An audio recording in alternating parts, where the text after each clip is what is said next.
ang inihingi naman ng Pangulong Duterte, kayo naman ang i-audit. Yes. Kayo dyan, number 1, kayong tatlo. Raul Manuel, ikaw, Brosas, at saka si Franz Castro. Saan ninyo nilagay ang mga perang tinatanggap ninyo sa bayan? Because congressman kayo, congresswoman. Anong project ang inyong ginawa? At ano ang ginamitan ninyo sa perang tinanggap ninyo? Pakinggan niyo yung Pangulong Duterte kagabi. Saan ninyo ginamit yan?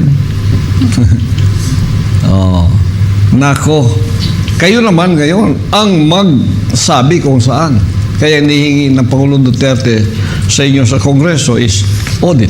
Yes. Pakita ang libro. The people have the right to know. Yes. Eh ngayon yung challenge niya, hindi pa naibigay ninyo. Pangalawang challenge, kayong tatlo daw, ibigay din yung audit nyo. Saan ginasa? Dalawa na yon.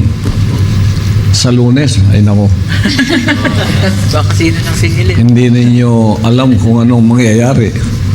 Oh, marami pa yan. So, maghintay kayo. Kayo naman ngayon. Dalawang challenge na yun, ha?